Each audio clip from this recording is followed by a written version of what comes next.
Karena FIFA lagi-lagi tidak bisa memberikan solusi. Bagaimana nih? Ada satu hal yang prinsip ya, yang tidak bisa dilanggar.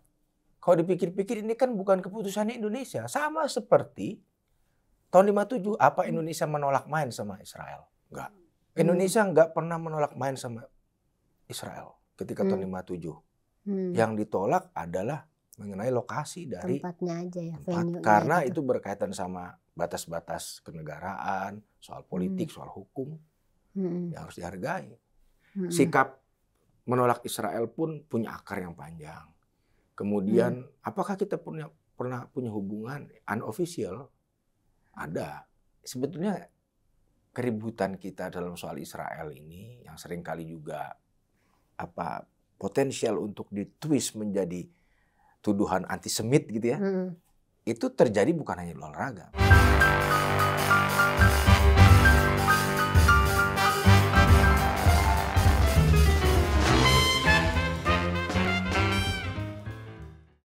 Halo, pemirsa Cokro TV, jumpa lagi bersama saya Nong Darul Mahmadah dalam acara Seruput Kopi.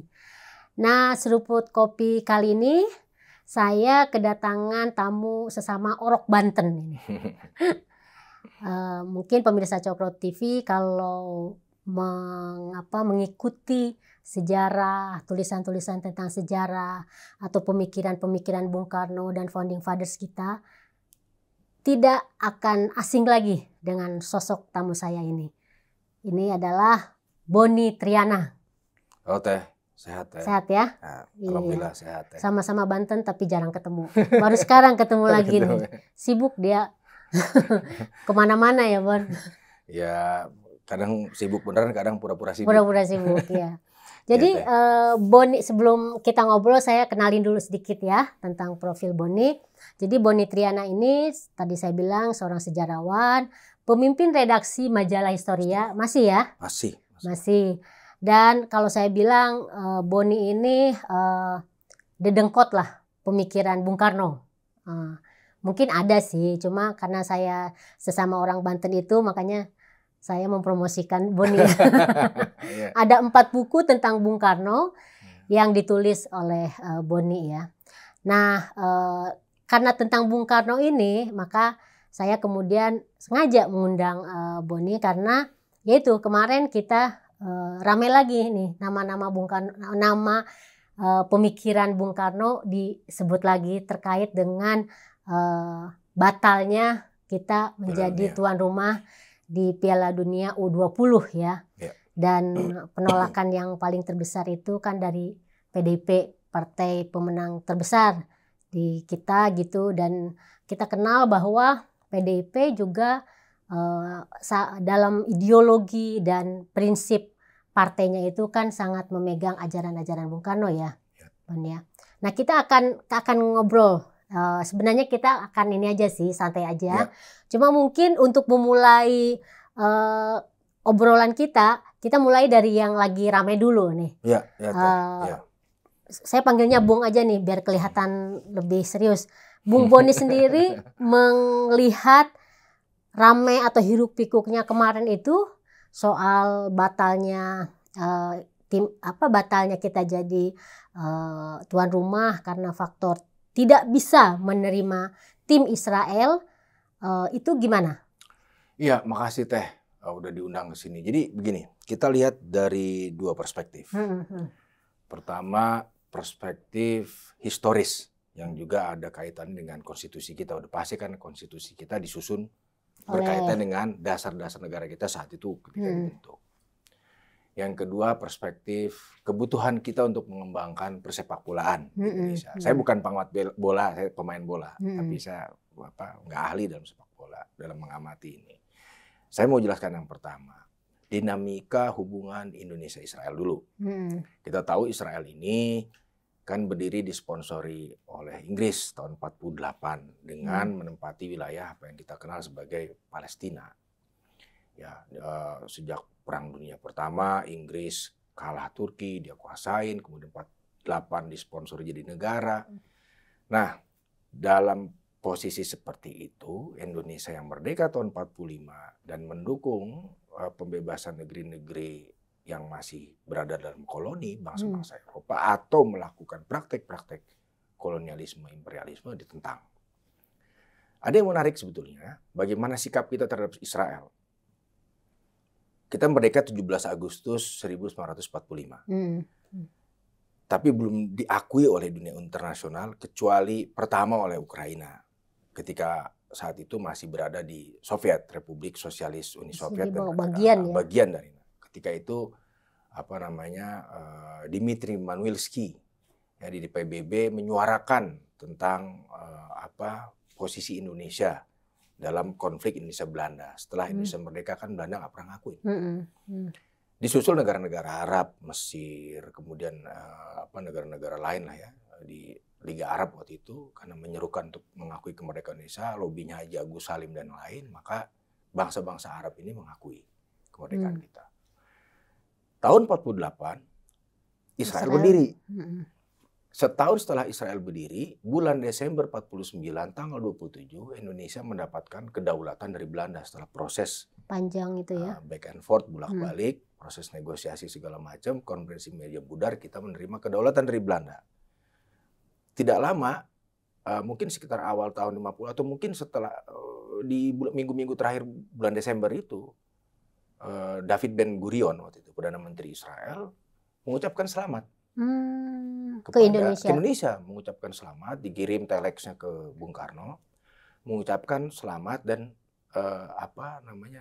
mengakuilah kedaulatan Indonesia, kira-kira begitu. Ya setelah penyerahan kedaulatan itu. Tanggapan Bung Karno gimana? Dicuekin. Karena dicuekin, kirim lagi surat kedua. Surat kedua dikirim bulan awal 50. Januari 50. Waktu itu David Ben Gurion juga, kalau nggak salah juga menteri luar negerinya. Moshe Saret. Dikirim surat. Ya. Dikirim ke Hatta juga, ke Bung Hatta. Ya Bung Hatta balasnya cuma bilang terima kasih. Karena, tapi kalau Bung Karno masih nyuekin ya? Ya atas nama bangsa Indonesia dibalas, tapi terima kasih lah kira-kira gitu kan, terima kasih lah. Waktu itu posisinya Bung Hatta sebagai Menteri Luar Negeri karena Moshe Saret kan Menteri Luar Negerinya Israel waktu itu. Kirim, balas cuma terima kasih aja. Nah rupanya Israel itu menginginkan resiprokal, kira-kira timbal balik lah. Indonesia ya, juga mengakui gitu kan. Pengennya begitu, cuman kita nggak melakukan itu sampai kemudian bulan Mei 50 kirim lagi surat mau muhibah, mau berkunjung, ditolak.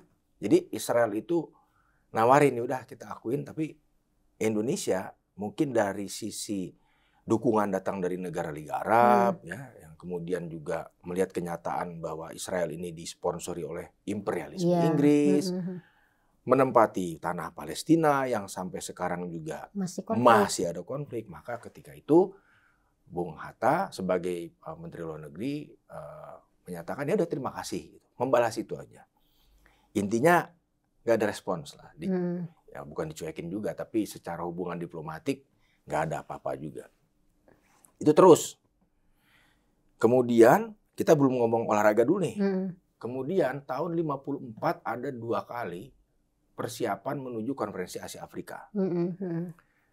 Pertama di Kolombo, kedua di Bogor. Yang di Bogor itu ada 5 negara yang ikut. Ya, ada India, Sri Lanka, Burma, Pakistan, Indonesia, 5. Yang mendukung, kira-kira yang agak welcome sama keterlibatan Israel di dalam konferensi Asia Afrika, karena di bagian juga di dua Arab lah kira-kira ya. Itu Sri Lanka sama Burma. India agak mendua. Ya kan? Pakistan, Indonesia nolak. Nah, itu debat. Nah, Burma itu punya hubungan ekonomi dia. Mungkin karena bekas koloni Inggris, mungkin saya nggak tahu ya. Tapi kira-kira negara ini punya. India agak mendua. Ya. India agak mendua. Kemudian karena lobby-lobby tersebut, maka Israel nggak jadi diundang. Bahkan di konferensi Asia Afrika, persoalan Palestina menjadi agenda yang dibahas. Ya kan, yang dibahas dalam peristiwa itu. Karena ini bagian sikap penting ya dari Indonesia dan juga Konferensi Asia Afrika waktu itu, bayangin kita baru merdeka 10 tahun. Sudah menjadi negara Tuan sponsor, rumah, ya, bukan hanya tuan rumah, bukan hanya event organizer, tapi juga pelaku utama atau sponsor utama dari pembebasan negeri-negeri yang masih dikoloni. Karena waktu itu Indonesia merdeka tahun 45, sampai tahun 60-an itu masih banyak negara yang belum merdeka dari bangsa Barat lah terutama ya.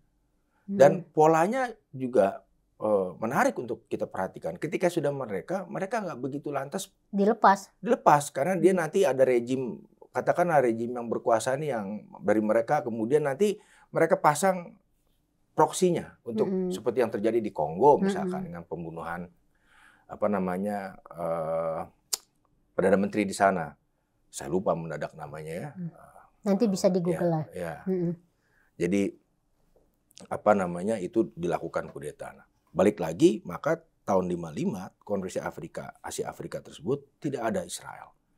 Palestina menjadi bagian penting, agenda yang penting dibahas untuk menyerukan pembebasan waktu itu. Dan waktu itu dari perwakilan Palestinanya juga ada ya? Ada sebagai observer. Ya. Tidak hanya Palestina, bahkan Afrika Selatan. Ada 2 orang namanya Moses Kotane dan Molwi Kacalia.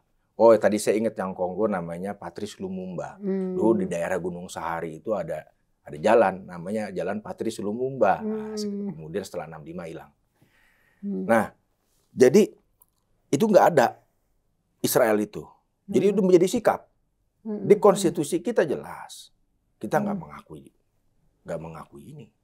Ya kan? Nah, berlanjut nih, 57 ada babak kualifikasi untuk Piala Dunia di Swedia tahun 58. Ya kan? Terus Indonesia ketemu sama Israel. Nah, Indonesia mengajukan permintaan kepada FIFA, jangan main di Jakarta atau di Tel Aviv. Tolong carikan negara yang netral. FIFA menolak. Mundur. Itu tahun berapa? 57. Jadi kan waktu itu ada mau Piala Dunia tuh di Swedia tahun 58. Mundur Indonesia. Kebetulan saya menulis biografinya Pak Maulwi Sailan. Pak Maulwi itu wakil komandan Cakrawirawa, penjaga Soekarno, dan dia kapten timnas Indonesia sekaligus kipernya. Ya. Jadi dia yang cerita sama saya. Dibilang ya kita tolak. Karena FIFA lagi-lagi tidak bisa memberikan solusi. Bagaimana nih? Ada satu hal yang prinsip ya. Yang tidak bisa dilanggar. Jadi ya solusinya Indonesia datang dengan solusi ya. Cari negara yang netral. Di mana lah. Jadi nggak usah di Jakarta. Artinya sebenarnya pertandingannya sendiri itu nggak dihentikan. Cuma tempatnya aja yang dicarikan. Tempatnya aja. Ya kan kalau FIFA niat ya bisa aja toh. Ya kan. Kenapa tidak mau di Tel Aviv? Karena dia Israel tidak ada hubungan diplomatik. Kenapa tidak mau di Jakarta? Karena di Jakarta itu complicated. Kita ada konstitusi, kita tidak punya hubungan diplomatik. Nanti kalau nyanyiin lagu Israel bagaimana? Kan kalau main bola mau bertanding nyanyi dulu. Ya kan? Nah, itulah. Pokoknya intinya seperti itu. Jadi jiwa zaman yang waktu itu sedang berkembang memang anti kolonialisme, imperialisme segala macam. Udah nih akhirnya tidak bisa main. Terganjalah karena persoalan ini. Tapi sebentar, kalau yang itu dibatalkan oleh FIFA-nya sendiri. Ya karena FIFA tidak mau memfasilitasi pertandingan itu. Karena Indonesia menawarkan, ya kita mau, tapi jangan di Jakarta ataupun di Tel Aviv. Gitu kan. Nah itu tahun 57-58. Pada saat yang bersamaan, sekitar, bukan bersamaan, beberapa tahun kemudian itu, mungkin sekitar tahun 61 ya, kita terpilih menjadi tuan rumah Asian Games. Dibales, ya kan? Dalam arti dibalesnya dalam arti politis ya. Karena kita memegang prinsip tadi dan juga ada komitmen dengan Konferensi Asia Afrika. Ini kan dunia ini kan dibagi 2. Kalau kata Bung Karno, ada garis hidup imperialisme yang bisa ditarik panjangnya dari Selat Gibraltar sampai terusan Suez sampai Samudra Hindia. Jadi negara kita tuh the West and the rest itu ya, dibagi 2 itu Indonesia itu negara-negara jajan itu kan masih berlangsung saat itu. Jadi gimana sekarang ikhtiarnya waktu itu mengubah dunia yang serba mapan karena bangsa-bangsa Barat menguasai itu, ya dilawan gitu. Kira-kira gitu. Asian Games menolak Indonesia kehadiran Israel dan Taiwan. Karena Taiwan itu lagi-lagi hubungan dengan Cina dalam konteks Konferensi Asia Afrika. Cina tidak mengakui keberadaan Taiwan. Nah ini panjang kali tinggi lagi nih penjelasan. Ada Kuomintang, Kucantang, perang segala macam ya. Karena Taiwan itu dianggap sebagai provinsi, sedangkan Taiwan di backup oleh negara-negara Barat itu sebagai negara. Oke, nggak masuk Konferensi Asia Afrika. Asian Games nggak masuk. Kena sanksi Indonesia. Karena oleh FIFA. Bukan, oleh IOC. Karena ya. setelah peristiwa tersebut akan ada Olimpiade di Jepang. Kena sanksi, kita nggak boleh ikut. Karena tadi, ya kan? Ya namanya Bung Karno, digituin kan? Malah dia tambah. bikin apa? Games of the New Emerging Forces. Jadi pesta olahraganya negara-negara yang baru bangkit. Bikin dia. Ya kan ada mungkin hampir 20 atau berapa negara ya. Saya lupa persis berapa negara. Bahkan sebetulnya ada organisasi misalkan dari Jepang nih. Jepang secara negara nggak ikut. Tapi secara keterlibatan orang-orangnya ikut bertanding di situ. Ada kontingennya lah gitu, ada perwakilannya. Jadi Ganevo 1 di kita, kemudian ada Ganevo 2, 3, kemudian ya setelah perubahan ada ya tahun 65 kemudian menuju ya dunia kan dinamis, tidak ada lagi. Ini Ganevo ini sebagai cara untuk menandingi Olimpiade.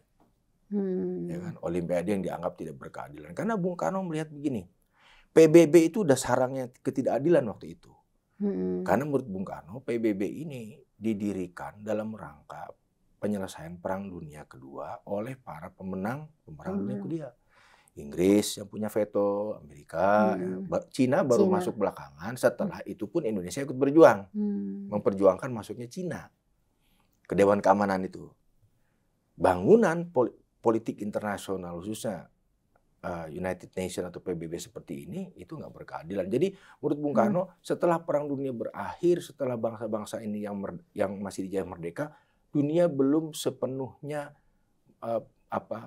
mendatangkan keadilan. Belum sepenuhnya bisa dianggap setara lah gitu ya, antar negara itu ya. Iya, antar bangsa, antar negara gitu. Nah, jadi ini perjuangannya olahraga juga.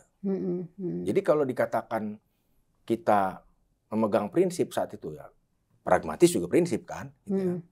Kita idealis gitu ya, saklek gitu. Kalau kata orang Belanda, keras kepala, itu juga prinsip. Nah, ini prinsip ini yang kita pegang. Kita prinsipnya adalah tadi asal usul berdirinya Israel, ya, karena dia disponsori oleh Inggris, menempati satu tanah yang menurut pihak kita dan bangsa-bangsa Arab bukan haknya, ya. Dan kemudian itu menjadi dasar bahwa Israel tidak diakui oleh kita dan kita sampai hari ini tidak punya hubungan resmi diplomatik. Itu yang dipegang dalam konstitusi kita. Nah, yang kedua tadi kan pertama tadi ya, yang kedua kebutuhan kan untuk mengembangkan sepak bola. Ya kita tahu kalau kita perhatikan ya, saya bukan ahli sepak bola, saya lihat aja coba. Ini kan kebutuhan kita untuk tampil, ya, untuk tampil di satu kesempatan ya, untuk tampil dalam satu momen yang tidak pernah kita capai lewat jalur yang semestinya tidak ikut seleksi lah gitu kan, gitu, tidak ikut kayak negara peserta-peserta. Iya, tidak ada babak kualifikasi segala macam gitu kan, ditraktir lah gitu kan. Masuk karena kita punya privilege sebagai tuan rumah. Ada kebutuhan itu. Setelah sekian lama kita haus kan, ingin melihat pemain-pemain muda kita ada di panggung, ya kan.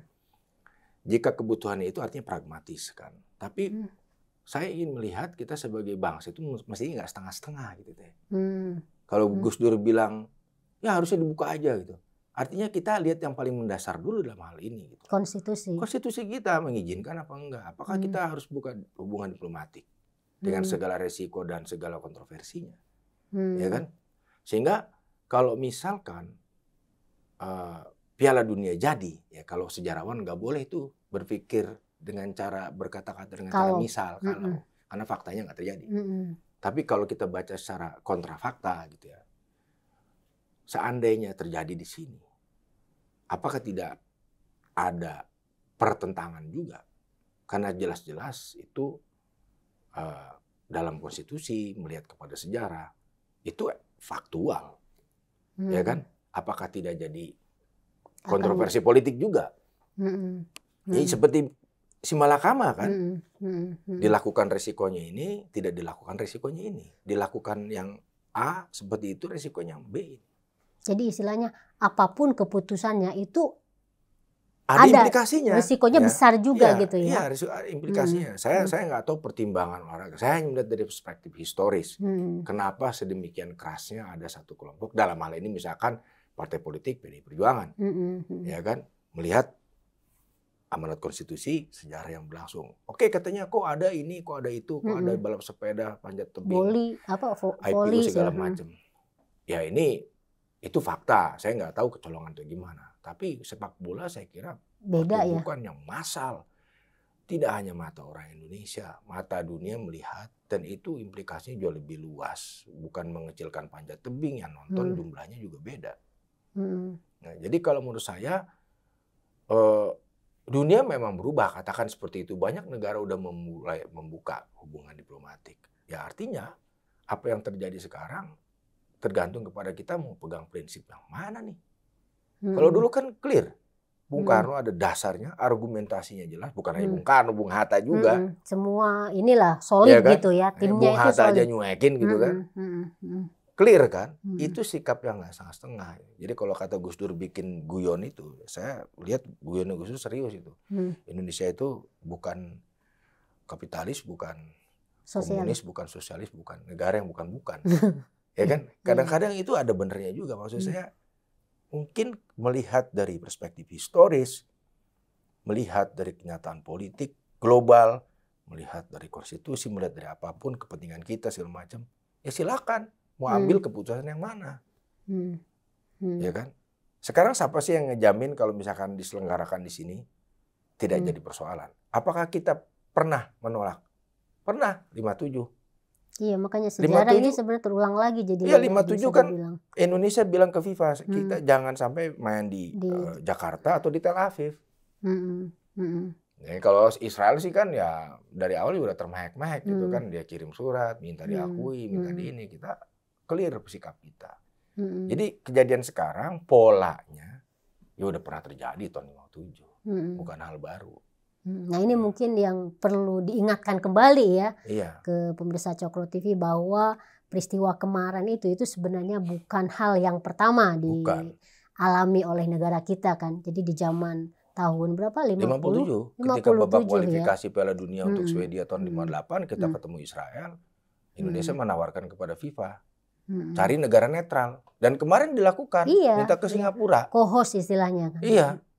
Kan kalau dipikir-pikir ini kan bukan keputusannya Indonesia. Sama seperti tahun 57, apa Indonesia menolak main sama Israel? Enggak.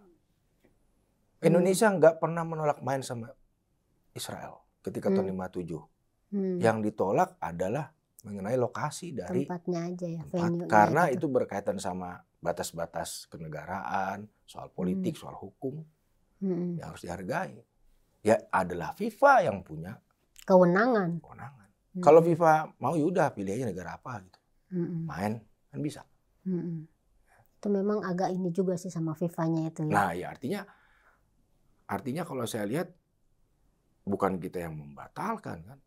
Kita kan memberikan solusi. Ya kalau dilihat polanya sekarang kita sempat, kalau kita baca laporan Tempo misalkan, sempat ada usulan untuk ke Singapura. Dulu juga sama kan tahun 57. Ya artinya ini polanya sama, peristiwanya beda, tapi pola atau pattern dari peristiwa ini sama. Sama, termasuk untuk solusinya kemudian ujung-ujungnya adalah pembatalan ya. Iya, akhirnya batal. Ya pembatalan itu juga bukan datang dari kita. Kita kan bukan nggak mau, kita mau. Oh iya dong, ini kesempatan dan kebanggaan juga kan. Iya. Dulu juga sama, kita mau. Nggak pernah tuh ada ngebatalin, oh mau ketemu Israel, nggak jadi.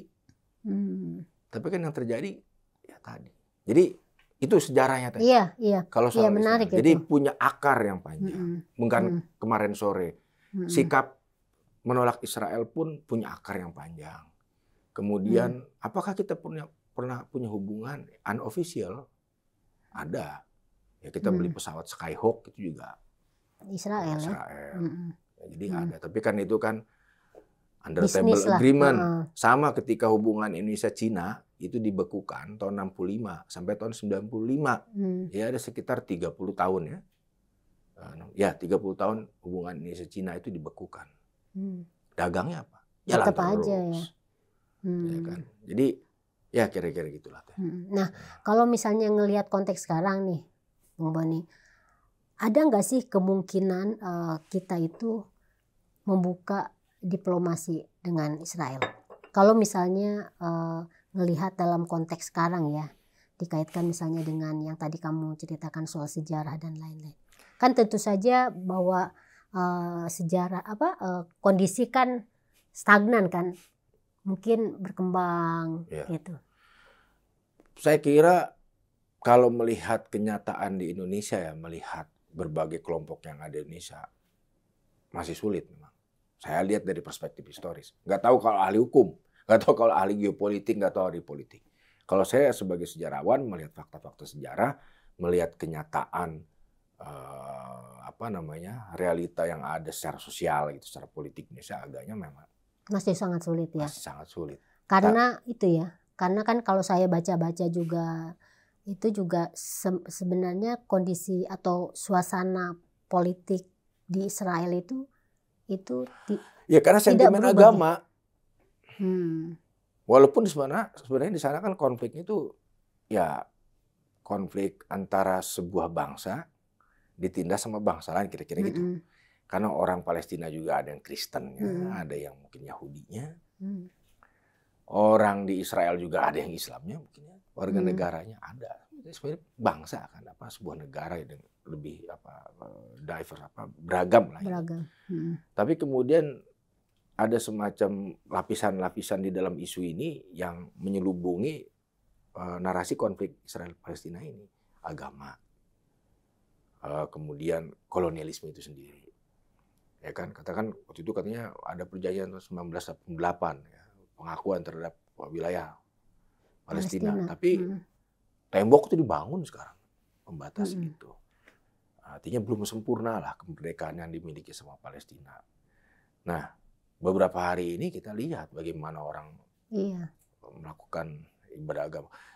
Kedua pihak sama-sama lah ini ya. Keras lah ya. Sama-sama keras. Ada kekerasan, ada korban di kalangan sipil. Tapi ya ini. Jadi memang masih sangat sulit lah ya. Menurut saya agak sangat sulit. Kecuali kita benar-benar super pragmatis aja gitu. Itu pun pegang prinsip kan. Nah, prinsip saya pragmatis gitu. Prinsip saya idealis gitu kan. Ya itu juga prinsip. Cuman kita ya silakan dihitung-hitung aja. Kalau saya melihat itu, kalau aku melihat tuh ada yang setuju dengan dibukanya, udahlah sekarang itu buka aja diplomasi karena yang tadi dibilang bahwa ya dua-duanya antara Palestina sama Israel kan sebenarnya sama-sama keras. Lebih karena tadi ya faktor agama. Meskipun kan sebenarnya masing-masing negara juga agamanya juga macam iya gitu beragam juga. Tapi ada yang bilang gini, dengan dibukanya diplomasi terhadap Israel lebih menguntungkan, yang pragmatis itu lebih menguntungkan gitu kan. Iya kalau kita pakai cara pandang berdagang ya untung rugi ya. Ya yang saya bilang kita mau pilih yang mana gitu kan, mau pilih yang mana? Apakah kita tetap memegang prinsip bahwa apa yang dilakukan oleh Israel selama ini, bahkan sejak tahun 48 merupakan kolonialisme, ya, sehingga kita berketetapan untuk tidak membuka hubungan sampai kemudian Palestina mereka itu seperti apa, ya kan? Ya, ini kan kembali lagi kepada para penguasa, ya. Kita kan rakyat jelata tuh. Ya, sebagai sejarawan nggak jelata sih. Ya berkuasanya di masa lalu, ya. Bukan masa depan. Iya. Ya jadi memang sangat masih ini ya, masih sangat kontroversi lah istilahnya. Saya pikir kayak gitu, karena kalau dipikir-pikir tapi dari kalau misalnya kita kaitkan nih, Bon, dengan misalnya yang menjadi pegangannya itu adalah sikapnya Bung Karno. Ya, ini yang menjadi landasan konstitusi kita kan. Dalam konteks sekarang itu masih relevan ini soal Israel Indonesia ini. Saya mau jawab pertanyaan Teteh dari sisi otak pedagang aja. Berapa sih hubungan bisnis kita sama Israel? Saya nggak tahu. Saya tanya ahli ekonomi, berapa sih? Mungkin ada hal lain dari sisi pengaruh. Karena Israel ini mempengaruhi, lobby-lobbynya mempengaruhi Amerika. Iya, terkenal banget kan. Terkenal ya. Pendiri medsos itu beberapa juga orang Yahudi. Tapi kan itu Yahudi. Bukan Israel. Gitu. Bukan Israel gitu kan. Dan bukan Zionis juga. Apa sih gitu kita kalkulasikan, di mana untungnya? Sebetulnya keributan kita dalam soal Israel ini yang seringkali juga potensial untuk ditwist menjadi tuduhan antisemit gitu ya.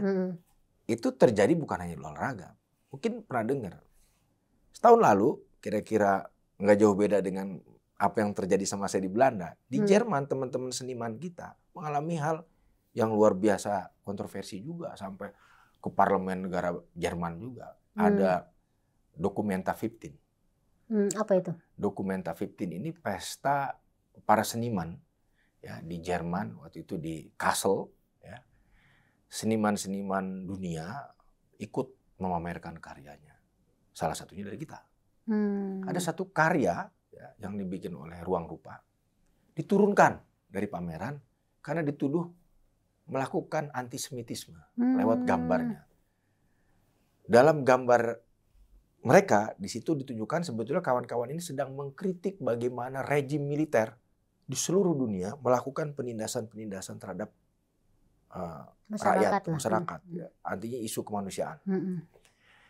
Ada satu gambar, ya, Nazi itu. Gambar tentara gambar Mossad, gitu, kira-kira gambar digambarkan Mossad gitu ya, pakai apa namanya? Kalau topi orang Yahudi itu apa namanya? Kifah. Kifah. Pakai kifah, kemudian digambarkan sebagai Zionis. Ya.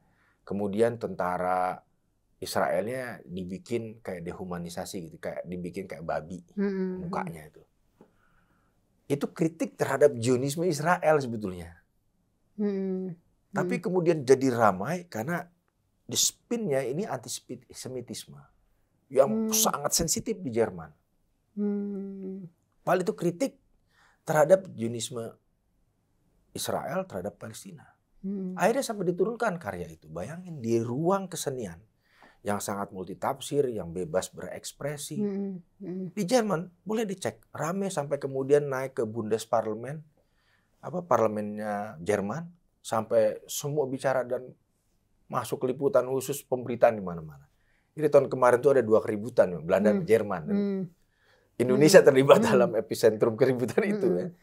Ini bisa dilihat kan bagaimana sebetulnya, saya nggak tahu ya, mungkin ada trauma yang sangat dalam. Apa yang terjadi pada orang Yahudi ya. Mas Hal ngerti lah ini ya. Orang Yahudi di Jerman. Karena Holocaust. Ya kan? Nah kalau kita balik lagi ke tahun 55, argumentasi itu yang dibangun juga sama India. Dengan mengatakan mereka itu korban dari sebuah pembantaian massa yang gila. 20 juta katanya kan. Dibantai. 20 juta, 2 juta ya. Saya lupa, 2 juta mungkin. Ya, tapi itu kan meskipun 2 juta kan pasti banyak. Satu orang aja. Oh iya, kalau kata Stalin, kata Stalin satu orang itu nyawa lah kata manusia. Kalau lebih itu statistik. Nah ini nyawa kan. Nah itu argumentasinya yaitu berhak. Nah jadi ini udah semacam udahlah ruwet gitu ya. Nah itu juga ada di lapangan seni, keributan lagi-lagi soal tadi, itu tafsir tadi. Iya, artinya dalam hal ini bahkan negara seperti Jerman pun punya prinsip dalam soal itu ya. Iya tadi mereka ya. Iya. Kalau punya prinsip artinya dalam hal kebebasan berkesenian maunya dibiarin aja dong debat. Iya. Ini diturunin karena alasannya ini antisemitisme karena ribut. Dan yang protes pertama adalah orang dari kedutaan besar Israel. Gitu. Karena mungkin gambarnya itu terlalu dianggap vulgar lah. Iya, jadi tapi dalam praktek lapangan seni saya pikir apapun bisa. Yang namanya dan kan kebebasan berekspresi. Memang bentuk-bentuk kesenian itu mengingatkan mereka pada bentuk-bentuk propaganda terornya Nazi kepada orang-orang Yahudi di Jerman. Jadi orang Yahudi digambarkan seperti babi, orang Yahudi digambarkan seperti hewan gitu ya. Yang bentuk serupa dipergunakan kawan-kawan itu untuk mengkritik Zionisme, mengkritik Israel dalam konteks penindasan terhadap Palestina. Tapi tetap nggak bisa. Itu loh. Maksud saya, yang mau saya katakan, ini kaitannya sama misalkan FIFA gitu ya. Dari dulu, kenapa sih? Ada apa sih? Gitu. Dari tahun 57 loh. Ada apa sih? Kenapa kok FIFA itu tidak bisa memahami apa yang menjadi prinsip atau konstitusi kita gitu ya? Iya, kan yang kalau kata saya bukan Indonesia yang membatalkan, FIFA yang membatalkan. 57 FIFA yang membatalkan. Jadi ya balik lagi menurut saya ini jadi pertanyaan besar. Kalau ditanya kepada kita, jadi mestinya kita gimana? Apa buka aja hubungan sama Israel?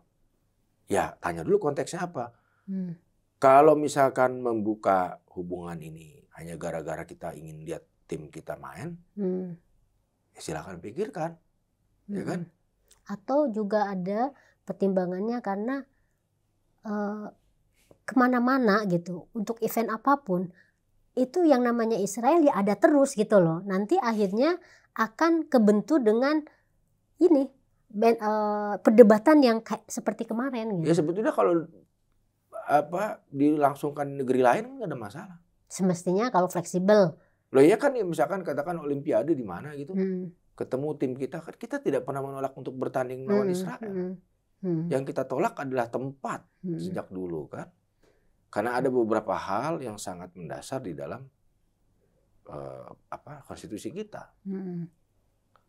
Ya, balik lagi ke perbincangan awal, tapi kan ada katanya sepeda, banyak tebing segala macam, parlemen. Saya nggak tahu di parlemen itu ada nyanyi-nyanyinya nggak, ada naikin benderanya nggak.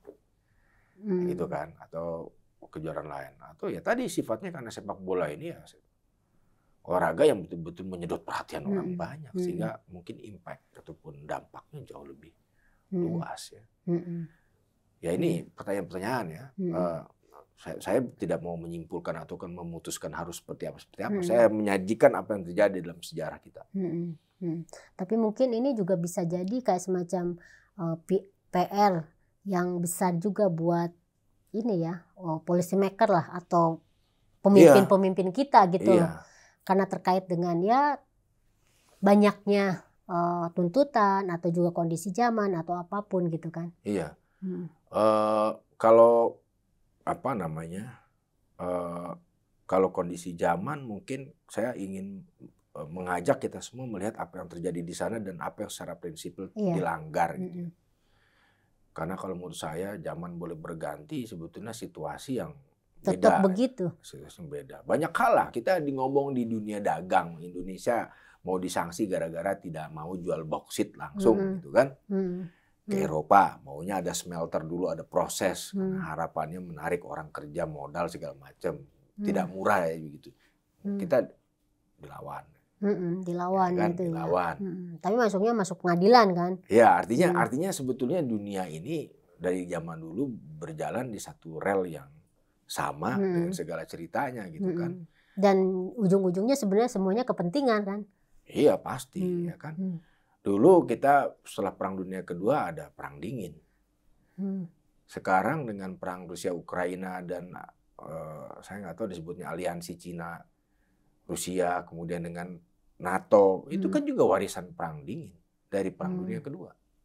Bentuknya saja beda, polanya tapi polanya sama, peristiwanya yang beda, zamannya beda. Tapi sebenarnya artinya ada kontinuitas. Iya, substansi yang sebenarnya sudah diperjuangkan, dirumuskan oleh Bung Karno, artinya meskipun dalam kondisi sekarang itu masih sangat relevan ya? Ya sangat relevan. Jadi ada kontinuitas dalam sejarah. Tidak hanya di Indonesia, di dunia kan. Dan itu selalu ketemu dalam satu titik yang sama. Dia berputar terus, katakanlah kayak seperti kayak spiral gitu ya. Mutar jalan ketemu di titik sama, ketemu di titik yang sama. Jadi sebetulnya sejarah itu berulang pada tahap pada posisi pattern ataupun polanya. Itu berulang. Kejadiannya beda karena zamannya beda, orangnya beda. Tapi tetap nanti akan ketemu di pola yang sama. Ya bisa enggak. Ya bisa enggak. Ya contohnya kayak yang terbaru ini kan, artinya kan. Iya. Ternyata kita pernah mengalami situasi yang sama di tahun 57 gitu. Piala Dunia 58. Sama. Ya kan? Jadi ya sebetulnya kalau kata orang Prancis, l'histoire se répète itu ya sejarah selalu berulang, bukan peristiwanya bulat-bulat berulang. Karena kita kan maju terus ya. Tapi pola. Kayak gitu Teh. Iya, menarik banget. Nah, ini pertanyaan terakhir nih, karena ini terkait dengan kamu sendiri nih.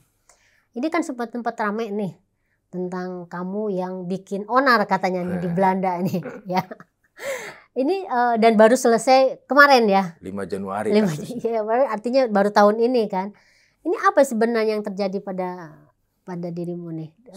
Soalnya ini di negara jauh gitu yang. Ya, singkatnya gini Teh, gini. Sejak 2018 saya bekerja diminta sebagai kurator tamu di Rijksmuseum. Rijksmuseum itu museum utamanya Belanda. Dalam rangka dari Indonesia ada 2, saya dan Amir Sidarta. Amir Sidarta seni, saya sejarawan yang khusus sejarahnya. Dalam rangka mempersiapkan pameran Revolusi Kemerdekaan Indonesia tahun 2002. Kemarin ditutup bulan Juni, bulan Februari, 11 Februari 2022. 2022. Jadi 11 Februari 2022 sampai dengan 5 Juni ada pameran. Nah, dalam rangka persiapan itu kan saya sama Amir, sama tim ya, 2 teman dari Belanda, kita harus mempersiapkan narasi. Kita harus melihat kembali bagaimana revolusi Indonesia. Nah, gini. Dulu ketika ketika Indonesia dijajah Jepang, Jepang kan datang nih 42. Itu orang Eropa sama Indo-Eropa itu dimasukin ke kamp. Nah, ini nggak pernah orang tahu. Kayak kamp konsentrasi orang Yahudi lah kira-kira gitu ya. Dimasukin ke kamp, ada kamp Cideng, ada Ambarawa, ada macam-macam kamp, semua dipusatin di situ. Gak ada orang Belanda, gak ada orang Indo-Belanda, semuanya dimasukin. Laki-laki dikirim ke proyek Jepang. Ada film The Bridge of the River Kwai. Bagaimana orang-orang dipekerjakan oleh Jepang bikin rel kereta. Rel kereta itu kan. Ada yang bikin airstrip, ada yang bikin landasan udara, macam-macam. Yang perempuan, istilahnya Romusha. Ya, dipekerjakan, dibagi proyek, dimasukin ya, ke kamp yang perempuan anak kecil. Selama hampir 3 tahun mereka di sana. Kemudian tahun 45 bulan awal Agustus Jepang kalah. Indonesia ya itu tahulah ceritanya gimana. Kita umumkan kemerdekaan kita yang sampai sekarang kita pegang, itulah hari kemerdekaan kita. Nah, si Belanda waktu Jepang datang itu kan ngabur ke Australia. Yang di Belanda karena didudukin sama Nazi Jerman, pemerintahannya bikin di Inggris. Si Ratu Juliana. Status quo udah kosong. Soekarno umumin, Bung Hatta umumin kemerdekaan kita udah berdiri sebagai sebuah bangsa. Tapi kemudian Belanda lobby-lobby sekutu ya, karena berdasarkan perjanjian konferensi Potsdam pasca Perang Dunia Kedua, wilayah Asia Tenggara menjadi tanggung jawabnya Inggris di bawah Lord Mountbatten, pamannya Ratu Etrik. Kemudian Inggris di lobi Belanda mau masuk lagi. Ya kan? Sementara kita udah merdeka. Kesadaran nasionalisme kita semenjak 3 tahun di bawah Jepang itu terdorong. Ya. Bayangin zaman Jepang itu orang nggak boleh ngomong bahasa Belanda, kita pakai bahasa Indonesia. Semua itu di accelerate itu ya, perasaan kebangsaan itu. Nasionalisme. Bahkan kalau kritiknya Syahrir udah jadi fasis gitu ya, kira-kira udah berlebihan. Sampai kemudian si Belanda ini karena datang gitu ya ke kita, semua orang kan siap-siap, bersiap. Nah orang-orang, anak, ibu-ibu, orang tua, anak-anak yang sebetulnya nggak punya salah apa-apa ya dalam konteks personal gitu ya, nggak ada hubungannya juga. Mereka kan keluar dari kamp, itu banyak menjadi sasaran kemarahan penduduk kita, warga Indonesia yang saat itu mengalami satu kepanikan karena rencana kedatangan kembali Belanda untuk kolonisasi Indonesia lagi, rekolonisasi lagi. Dan sudah ada keributan. Jadi waktu itu ketika Belanda datang kemari bersama sekutu, tahanan tuh dikeluarin, yang laki-laki itu dikasih bedil lagi, dikasih senjata lagi, maka terjadi kekerasan di Jakarta, di Keramat, Dardedor. Bung Sarir itu ditodong kepalanya, itu ketolong karena si pistolnya macet. Kalau nggak dia mati. Bisain. Sampai itulah alasan pada akhir 45 ibu kota kita pindah kemana? Jogja, ke Jogja. Akibat dari kekerasan itu. Bagi orang Belanda dan orang-orang Indo-Belanda yang dulu tinggal di sini, ini namanya zaman bersiap. Karena mereka selalu dengar pemuda-pemuda kita kalau mau nyerbu gitu, siap, bersiap. Seperti kita harus bersiap, mau musuh mau datang. Buat kita nggak ada artinya apa-apa kata ini. Bersiap itu ya, seperti get ready, ya kan? Atau siap aja, gitu kan? Buat orang Belanda yang traumatik saat itu, ya, dengan kata bersiap itu, mereka mau jadi kata sebuah konsep yang merujuk kepada masa-masa di mana kekerasan itu terjadi kepada mereka dari bulan September ya, 45 ya setelah kemerdekaan ya, Agustus September sampai dengan 46. Dan itulah yang dijadikan alasan oleh Belanda untuk mengagresi kita bulan Juli tahun 46. Ya kan? Kalau dalam istilah kita 47 setahun kemudian. Itulah yang menjadi alasan. Buat kita nggak ada artinya. Tapi bagi sebagian orang di sana bersiap itu satu konsep yang kemudian seperti seolah-olah apa yang terjadi tahun 45 itu hanya kekerasan. Seperti seolah-olah revolusi kemerdekaan Indonesia tujuannya hanya untuk kekerasan dan menciptakan kekerasan aja. Jadi kayak balas dendam gitu ya? Ya kira-kira. Nah itu saya kritik karena istilah ini mau digunakan di pameran kan. Nah, pamerannya kan kita harus berimbang dalam arti menyajikan fakta. Saya tidak denying, saya tidak mengelak ataupun mengingkari fakta kekerasan itu. Ya, yang saya tidak mau bulat-bulat terima, kita nggak bisa dong terima konsep ini tanpa kritis menjelaskan apa konteksnya. Saya jelasin konteksnya, ya kan? Karena di dalam kalimat ini, kalau dalam kata ini kalau sebut bersiap itu selalu asosiasinya ini kekerasan dilakukan oleh orang Indonesia terhadap 5 kelompok warga secara ras dan etnis. Pertama apa? Kepada orang Belanda. Ya, kepada orang Indo-Belanda atau Eurasia, Eropa Asia, mix gitu ya, mix campuran gitu ya. Dan kepada Cina. Ini ras. Dan kepada 2 ethnicity, orang Ambon dan orang Manado. 5 ini selalu digambarkan sebagai korban dari bersiap ini. Apakah demikian? Iya. Apakah keseluruhannya demikian? Belum tentu. Karena apa? Kalau kita ngomong bersiap, ya ini pelakunya siapa? Orang Indonesia. Udah pasti orang gini, orang gini. Pasti jadi kayak stereotyping. Perbandingan entengnya kalau teteh kecopetan di bus, kepalanya langsung nyambung nggak? Ini pasti pelakunya orang Madura atau pelakunya orang Batak, Ambon misalnya, atau orang Ambon. Pasti begitu nggak? Kayak semacam stereotype lah. Kan? Iya. Padahal kita belum tahu identitas dia sampai dia ditangkap polisi, sampai kita tahu orangnya siapa. Gitu nah, ini yang saya bongkar waktu itu. Saya tulis karena saya ada buktinya juga. Ada sebuah memoir ditulis oleh seorang mantan pegawai negeri tinggi Belanda ya, namanya W.A. van Baal. Ketika Jepang datang di Indonesia, mereka ada di Australia. Nah, dia menceritakan sebuah kejadian di mana dia ketemu sama Van der Plas. Van der Plas ini gubernur Jawa Timur, temannya Van Mook segala macam, Belanda, ya? Belanda lah. Van der Plas ngomong sama dia, sekarang orang Jawa bukan lagi orang yang paling baik sedunia. Bukan lagi bukan orang yang santun. Bukan lagi orang yang santun lah, nggak ada sedunianya. Di kalimat kutipan Perbatim kira-kira, sekarang orang-orang Jawa itu bukan lagi menjadi orang yang santun. Artinya apa? Mereka nggak lagi jadi orang yang nggeh tunduk tapi ngelawan. Dan buat mereka itu, wah ini nggak benar. Ya kan? Apakah ini tidak berarti ada bias rasisme? Ada biasnya kan? Ada tendensi, ada konotasi rasisme di situ. Dengan menggunakan istilah itu. Ya kan? Bukan berarti rasis, tapi ada semacam tendensi. Karena di otak kita itu, merujuk ke sana. Saya bukan melakukan interpretasi atau opini. Ada bukti-buktinya nih, ada bahan-bahannya. Kemudian berikutnya, kalau kita bicara korban. Orang Cina menjadi korban. Ada koran yang saya temukan tahun 46 gitu. Yang ditangkap sama polisi Belanda itu orang Cina dari Jatinegara. Dia di sisi Republik. Dia berjuang di sisi Republik. Iya. Dan dia dinyatakan dituduh terlibat membunuh 2 orang Belanda. Jadi kalau ada tuduhan orang Cina ini semua pengkhianat, pemberontak. Ternyata ini enggak. Ini. Jadi kalau sejarawan itu kan harus punya 2 cara memandang. Pertama, dia menggunakan mata elang, eagle eye, atau helikopter view.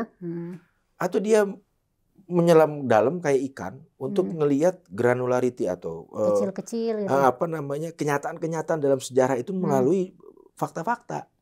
Data lewat arsip, lewat bahan-bahan sumber-sumber sejarah tadi. Itu kerumitan itu saya jelasin. Maka solusinya menurut saya, jangan menggunakan satu kata itu tanpa ada kata yang mendampingi lain, istilahnya. Nah, saya pakai kan istilah orang Banten nih, kita orang agresi. Banten, nenek saya itu korban juga kekerasan karena ketika revolusi zaman segitu dia harus ngeli. Ngeli tahu ya? Pindah. Nah, ya. Ngungsi lah. Di tempat lain, misalkan di Jawa Tengah ada istilah juga yang merujuk ke zaman ini, gegeran. Kemudian gegeran, kemudian macam-macam lah ya, ada banyak istilahnya. Di Banten ngeli gitu kan. Itu kan bentuk kekerasan juga. Bayangin orang dipaksa untuk pindah dari rumahnya sendiri, dari kampungnya sendiri untuk mencari tempat yang aman untuk menyelamatkan dirinya karena ada kekerasan. Ya kan?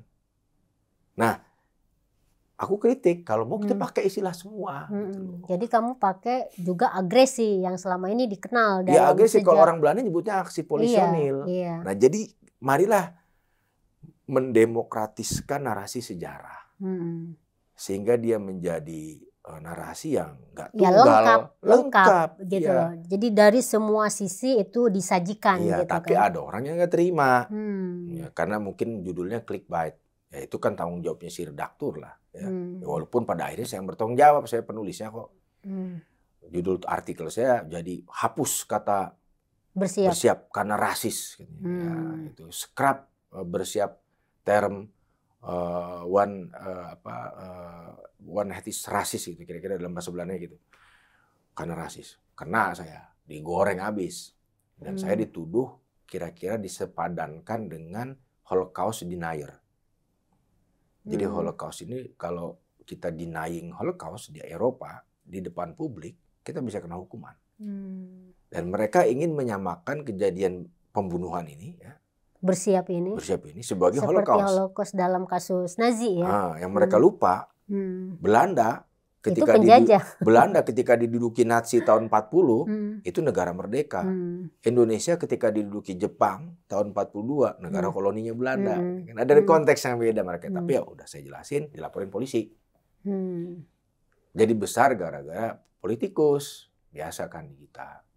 Sama lah kayak di kita juga ya. Kalau ada apa-apa Ya kan rider ini naik. Ada salah satu politikus dari sayap kanan, temannya si Geert Wilders lah ya, Martin Bosma namanya, dari VVV, Partai for Vrijheid itu.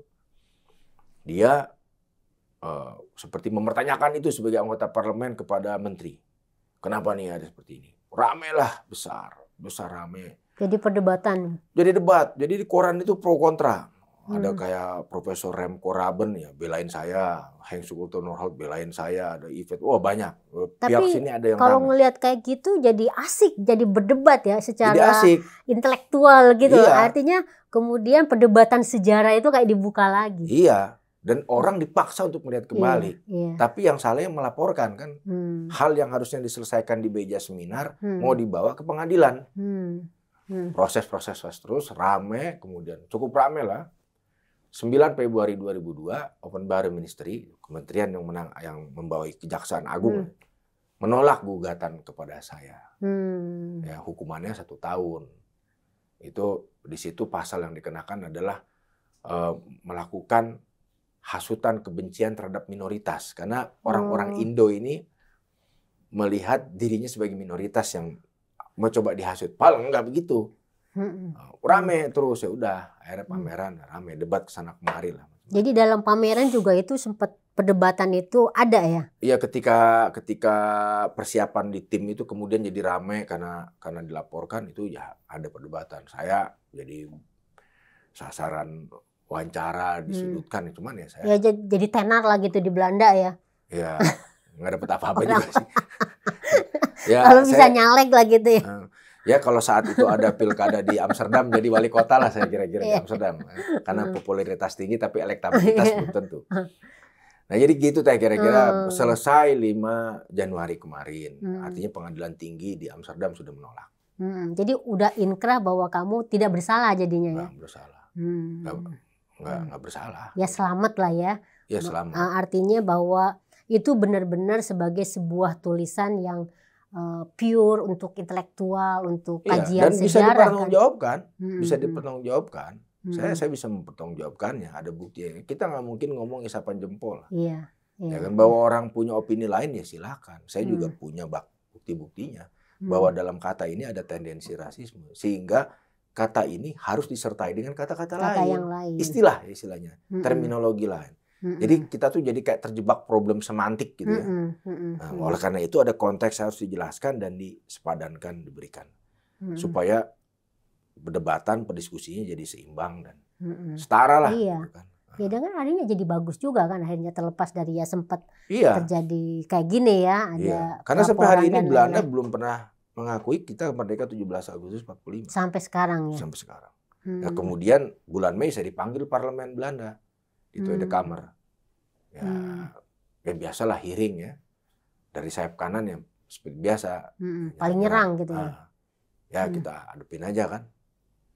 Kalau kata orang Banten, jamual paeh ya. Gak bakal mual mati. paeh itu gak bakal mati ini gitu. Ya akhirnya kita hadepin. Ya udah akhirnya lolos lah. Iya, akhirnya Boni Triana ada di Cokro TV. Masih di Cokro TV. Ya, gitu. Oke. Bon, jadi ini kita nggak terasa ini sejam. Memang kalau udah ngomongin sejarah, cerita gitu bertutur begini, memang nggak kerasa ya, gitu. Dan kita tentu saja masih banyak banget peristiwa-peristiwa sejarah yang menarik sebenarnya untuk kita bahas ya. Kayaknya pengen juga Bon Cokro TV tuh bikin acara khusus gitu tentang ini TV sejarah namanya udah Cokraminoto. Cokraminoto itu juga perlu dibahas tersendiri tentang tokoh itu ya. Mungkin lain waktu deh gitu ya. Oke, kita akhiri nih karena kita udah nggak terasa sejam nih kayaknya kita ngobrol ya. Timer udah ini ngingetin saya terus nih.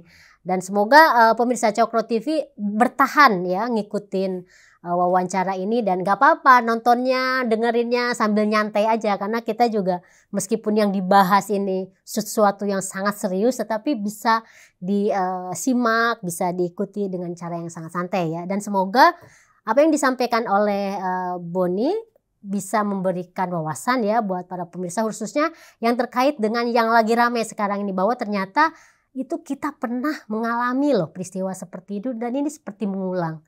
Dan alhamdulillah sebenarnya kita masih diberi kayak semacam ini ya, megang fondasi konstitusi itu masih sangat konsisten gitu ya. Terlepas ada yang kecewa, ada yang sedih, ada yang bahkan kalau udah ditarik ke politik nih, Bon jadi apa aja rumit. Bisa ramai. Waduh, iya. Kalau ke politik sih. Itu jadi perbincangan sendiri itu nanti. Oke, sebelum kita tutup kita seruput dulu kopinya. Mari ini kita malam soalnya tappingnya ya. Oke. Hatur nuhun. Sama-sama Teh. Ya. Terima kasih Boni untuk waktunya, dan pemirsa Cokro TV, kita akhiri Seruput Kopi dan kita akan ketemu lagi dalam Seruput Kopi berikutnya. Dadah, salam.